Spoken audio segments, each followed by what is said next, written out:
ओडिया साहित्य और संस्कृति परिषद स्वतंत्र सारस्वत आसर स्थानीय यूथ हॉस्टल सभागृह रे अनुष्ठित हो जाइछि। मंचासीन अतिथिगण प्रारंभ रे महाप्रभु श्री जगन्नाथक निकट रे धूप दीप प्रदीप प्रज्वलन करी सभा कार्यर शुभ उद्घाटन करथिले। अनुष्ठान सभापति प्रतिमा मिश्र अध्यक्षतार अनुष्ठित एही उत्सव रे साहित्यिक प्रोफेसर अद्वैत चरण धल, डॉक्टर प्रभात रंजन महापात्र, अवसरप्राप्त अध्यक्ष मनोज कुमार सामंतराय प्रमुख अतिथि भावे जोगदे ओडिया कवितार रूपरेख और आभिमुख्य संपर्क में आलोकपात करथिले। शिक्षाविद शिशु साहित्यिक अनुष्ठान साधारण संपादक सत्यनारायण मिश्र स्वागत भाषण प्रदान करिथिबा बेले अवसरप्राप्त शिक्षा प्रशासिका विजयलक्ष्मी दास अतिथि परिचय प्रदान करथिले। मंजुश्री मिश्र सभा को संयोजना करथिले। अतिथि माने कहिथिले जे कवि हृदय रे कवितार कुसुम फुटे, ताहार प्रस्फुटित बासना रे महकी उठे चतुर्दिग। समाज को श्रृंखलित आमोदित आंदोलित करिपारे कविता। भल पाइबार महामंत्र रे लेखा कविता कालजयी होई थाए। एही अवसर रे कवि मंजुश्री मिश्र,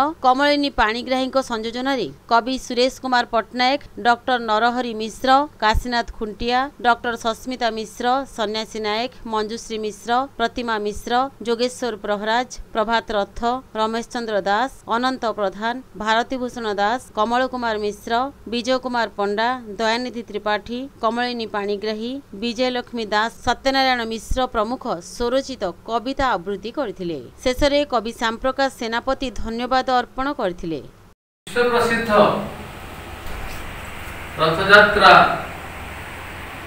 अव्यवहित पूर्व ओडिया साहित्य और संस्कृति परिषद अनुकूल एठारे एक सारस्वत आसर हेबाकु जाउछि। अल्प संख्यक सदस्य एवं सदस्य माने साहित्य प्रेमी माने एठी उपस्थित रहिथिले मध्य सेमानकु जणा पड़ुछि मो हृदय रे मु एति कहिबी समस्ते साहित्य साधक। ये जो साहित्य साधक माने आज यही आसर को पुलकित करुचंती।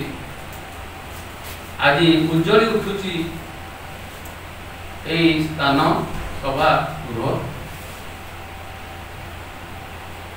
आमर यही कार्यक्रम चलिबो एथिरे आसुता